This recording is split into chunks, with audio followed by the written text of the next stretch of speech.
আজকে আমি যেটা বলবো আপনাদেরকে সেটা হলো আমাদের বর্তমান সময়ের মধ্যে একটা ফেরকা হলো সালাফি ফেরকা। আমরা সকলে অনেক ভাই আমরা মনে করি যে সালাফিদের সাথে আমাদের ইখতলাফটা মনে শুধু মাযহাব কেন্দ্রিক বা আমলি কেন্দ্রিক ইখতলাফ। আসলে বাস্তবতা কিন্তু এমন না। সালাফিদের সাথে যে শুধু আমাদের আমলের ইখতলাফ বিষয়টা এমন না, বরং সালাফিদের সাথে যুগ যুগ ধরে আমাদের আকীদার বড় একটা ইখতলাফ আছে। এমনকি আপনি যদি লক্ষ্য করেন আপনি দেখবেন সালাফিরা আমলের ক্ষেত্রে যে সমস্ত ব্যক্তিদের থেকে দলিল দেয় ওই ব্যক্তিরাও আকীদাতে তাদের সাথে নাই। এমনকি ইমামে বুখারী রাহমাতুল্লাহি আলাইহি পর্যন্ত আকীদাতে সালাফিদের আকীদায় নাই। যেমন লাইসা কামি কুল্লু শাইইন হালিকুন ইল্লা ওয়াজহা, এই আয়াতের তাফসীরে বুখারী রাহমাতুল্লাহ লিখেছেন মুলকাহু, অর্থাৎ সব কিছু ধ্বংস হয়ে যাবে কিন্তু আল্লাহর রাজত্ব ছাড়া। এই জায়গার মধ্যে আলবানী রাহমাতুল্লাহি আলাইহির মতো ব্যক্তি কথা বলেছেন, কোনো মুসলমান এই কথা বলতে পারে না। কেন বলেছেন এই কথাটা? কারণ সালাফিদের মূলনীতি হলো যে আল্লাহর সিফাতকে তাবিল করা যাবে না, যেটা মূলত জাহমিয়ারা করে। এমনকি আপনি হাফিজ ইবনে হাজার রহমতুল্লাহি আলাইহির থেকে দেখবেন দলিল দিয়ে তারা ভরে ফেলবে, ইমাম নববী রহমতুল্লাহি আলাইহির থেকে দলিল দিয়ে ভরে ফেলবে। আপনার মাযহাবের ক্ষেত্রে আপনার প্রতিপক্ষ দাঁড় করায় দিবে, কিন্তু আকীদার ক্ষেত্রে দেখবেন সে বুখারীর সে কিতাবুস সালাত পড়ে, কিন্তু বুখারী সে কিতাবুত তাওহীদ থেকে সে ইমাম বুখারীর আকীদা নেয় না, হাফিজ ইবনে হাজার রহমতুল্লাহি আলাইহির আকীদা সে নেয় না। তো আমরা যদি দেখি যে আমাদের পুরো 1400 বছর ইতিহাসের মধ্যে আমরা আকীদাগতভাবে যতটুকু মজবুত, সালাফিরা আসলে ততটুকু মজবুত না। কিন্তু আমাদের অনেক ভাই আমরা বিষয়গুলো জানি না বা আমাদের কাছে স্পষ্ট না, এজন্য আমরা অনেক সময় মনে করি যে তারা মনে হয় মাযহাবে যেমন ঠিক আকীদাতেও মনে হয় সকলে মনে হয় তাদের সাথে। বাস্তবতা আসলে বিষয়টা এমন না। আজকে আমি ছোট্ট একটা মাসালা আলোচনা করি, সেটা হলো আল্লাহ তাআলার সিফাত কেন্দ্রিক। আল্লাহ তাআলার সিফাত কয়েক ধরনের হয়। যেমন ধরুন আল্লাহ তাআলা জাতি সিফাত, আল্লাহ তাআলা আছেন।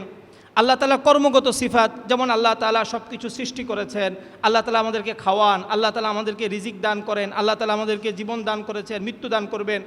এরপর কিছু সিফাত আছে যেগুলোকে বলা হয় সিফাতে মাআনি, যেমন আল্লাহ তাআলা শোনেন, আল্লাহ তাআলা দেখেন, আল্লাহ তাআলা সব কিছু সম্পর্কে জানেন। এগুলো এর মধ্যে থেকে গুরুত্বপূর্ণ একটা সিফাত হলো আসিফাতুল খাবারিয়া।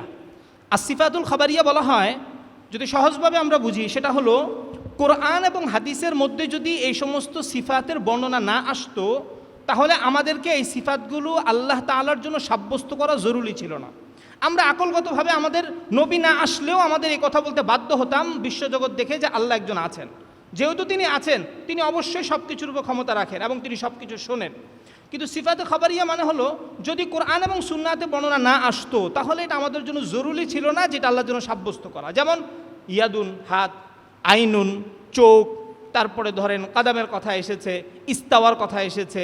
এই যে কথাগুলো বা এই যে শব্দগুলা, এই শব্দগুলোকে বলা হয় আসিফাতুল খাবারিয়া, অর্থাৎ কোরআন এবং সুন্নাহের মধ্যে এসেছে বিদায় মূলত আমরা এগুলো সাব্যস্ত করছি। তো এই জায়গাটার মধ্যে আসলে আমাদের সাথে সালাফিদের পার্থক্যটা কোথায়? পার্থক্যটা বোঝার জন্য এটা আমার সামনে একটা কিতাব আছে, এটা হলো মোহাম্মদ আসাদুল্লাহ গালিব সাহেবের। উনি ওনার এই কিতাবের মধ্যে 6 নম্বর পৃষ্ঠার মধ্যে বলেছেন একবার স্পষ্টভাবে যে আহলে হাদিসগণ, বইটার নাম হলো আকিদা ইসলামিয়া, আসাদুল্লাহ আল গালিব সাহেব, প্রকাশনা হলো হাদিস ফাউন্ডেশন বাংলাদেশ। এখানে উনি লিখেছেন আহলে হাদিসগণ আল্লাহর নাম ও গুণাবলী সংক্রান্ত আয়াত ও সহি হাদিস সমূহকে প্রকাশ্য অর্থে গ্রহণ করে থাকেন। প্রকাশ্য অর্থ মানে হলো অর্থাৎ শব্দ থেকে যেটা বোঝা যায় মূলত সেটাই হলো সেখানে উদ্দেশ্য। যেমন ধরেন হাত, হাত বলতে আমরা কি বুঝি? হাতের প্রকাশ্য অর্থ হলো অঙ্গ। অনুরূপভাবে চোখের প্রকাশ্য অর্থ কি? চোখের প্রকাশ্য হচ্ছে এটা একটা অঙ্গ। কিন্তু এই জায়গার মধ্যে আসলে আমরা কি বলি? আপনি যদি দেখেন আমাদের ইমাম আবু হানিফা রাহমাতুল্লাহি আলাইহি আল ফিকহুল আকসাদের মধ্যে বলেছেন ইয়াদুল্লাহি ফাওকা আইদিহিম। এরপর আবার বলেছেন যে লাইসাত জারিহাতান, অর্থাৎ আল্লাহ তাআলার যে ইয়াদ এটা কোনো অঙ্গ না।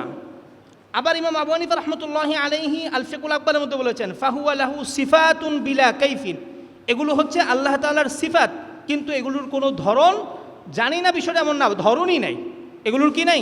ধরনই নেই।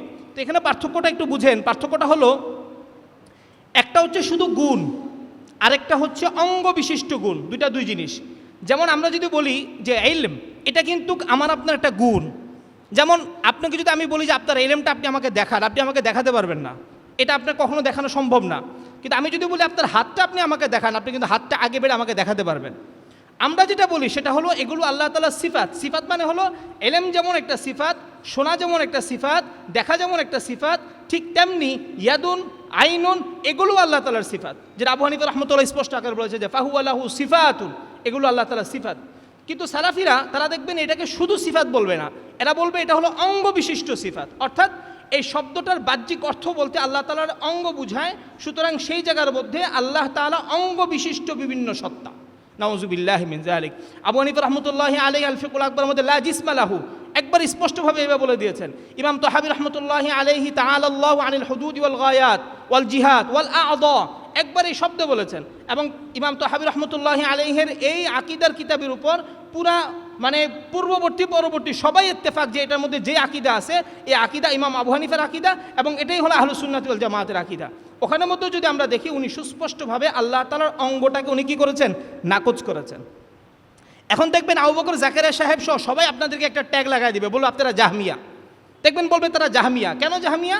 জাহমিয়ার কারণ হলো আপনারা সিফাতকে অস্বীকার করেন।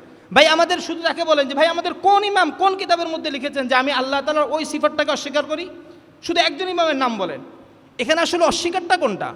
অস্বীকারটা হলো তারা সিফাত থেকে দেহবাদী একটা মানা নেয়, যে মানাটা আমরা নেই না। তো তাদের দেহবাদী মানাটা না নেওয়ার কারণে তারা ধরে নেয় যে আমরা ওই সিফাতকে অস্বীকার করে দেই।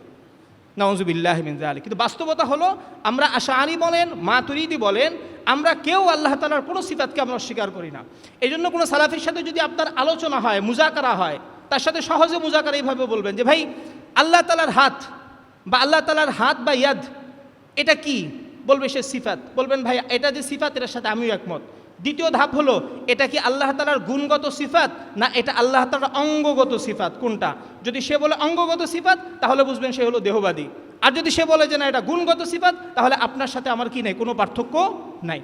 তো আসলে সালাফি আকীদাটা যেটা, এটা আসলে পুরোটা যদি আপনি দেখেন পুরো আকীদাটাই জাল জয়ফের আকীদা এবং পুরো আকীদাটাই হলো মিথ্যাচারের আকীদা, এবং এটা বলবে সালাফি আকীদা অর্থাৎ দূরবর্তী সালাফদের আকীদা। কিন্তু আপনি যদি খুঁজে দেখেন ইসলামের নক্ষত্র যারা, যাদের থেকে তাফসীর এসেছে, যাদের থেকে হাদিস এসেছে, যারা রিজাল শাস্ত্রে খেদমত করেছেন, এদের কেউই আপনি দেখবেন যে এই আকীদার মধ্যে নাই। এমনকি স্বাভাবিক আপনি শুধু উইকিপিডিয়ার মধ্যে যদি যান, গিয়ে যদি বলেন আশআরী মাতুরিদিদের তালিকা কি, সেখানে দেখবেন আপনাকে ভাগে ভাগে তালিকা দিয়ে দিবে। তাফসীরের মধ্যে কারা খেদমত করেছেন আশআরী মাতুরিদি, এবার তারপরে হাদিসের মধ্যে কারা খেদমত করেছেন, ইতিহাসের মধ্যে কারা খেদমত করেছেন, এমনকি যুদ্ধের ময়দানে কারা খেদমত করেছেন, তারা পর্যন্ত দেখবেন এই আকীদার মধ্যে একবারে সুস্পষ্টভাবে হয় তারা আকীদাতে আশআরী অথবা তারা আকীদার মধ্যে কি মাতুরিদি। অথচ সালাফিরা প্রচার করে তাদের আকীদা হলো সহিহ আকীদা, ও তাদের কিতাব শুরু হয় জয়ীফ হাদিস দিয়ে। আবার তারাও দাকি করে দেখায় সালাফি আকীদা, অথচ তাদের সালাফ বলতে আসলে এখানে কেউ নেই। তো আশা করি আপনারা মনে হয় স্বল্প সময়ের মধ্যে আমি আপনাদেরকে বিষয়টা বুঝাতে পেরেছি যে এটা মূল কথার মতোই, মানে যে সমস্ত শব্দগুলো কোরআনের মধ্যে বর্ণিত হয় যেমন ইস্তাওয়া, ইয়াদুন, আইনুন, যত শব্দ আছে এই শব্দগুলো আল্লাহ তাআলার সিফাত, এটা আমরা কি রাখি? বিশ্বাস রাখি। কিন্তু এটা অঙ্গ বিশিষ্ট সিফাত না। যদি কেউ বলে এটা অঙ্গ বিশিষ্ট সিফাত তাহলে আপনার সাথে আমার দ্বিমত। সালাফিয়ার যদি বলে আপনি জাহমিয়া, বলেন ভাই আমাদের কোন ইমাম এই সিফাতকে অস্বীকার করেছেন, শুধু তার কিতাব থেকে আমাকে একটু দেখান, উনি বলেছেন যে আমি আল্লাহ তাআলার এই সিফাতকে অস্বীকার করছি। আল্লাহ তাআলা আমাদেরকে এই কথাগুলো বোঝার এবং সেগুলো যে আমল করার তৌফিক দান করুক। এবং বাংলাদেশ মুসলিম কাউন্সিলের যে উদ্দেশ্য লক্ষ্য এটা করে আপনারা বুঝতে পেরেছেন, সেটা হলো যে আপনাদের ঈমানকে হেফাজত করা। অতীতে ফেরাকা বায়আত তৈরি হয়েছে, এখনও হচ্ছে, ভবিষ্যতও হবে। বাকি এই সংস্থার মাকসাদ উদ্দেশ্য হলো ঈমানকে হেফাজত করা এবং আমাদের পরকালের যাত্রাটাকে নিরাপদ করা। আল্লাহ তাআলা আমাদের সকলকে এই সংস্থার সাথে থাকার এবং এটার সাথে কাজ করার তৌফিক দান করুক। আমিন। আসসালামু আলাইকুম ওয়া রাহমাতুল্লাহ।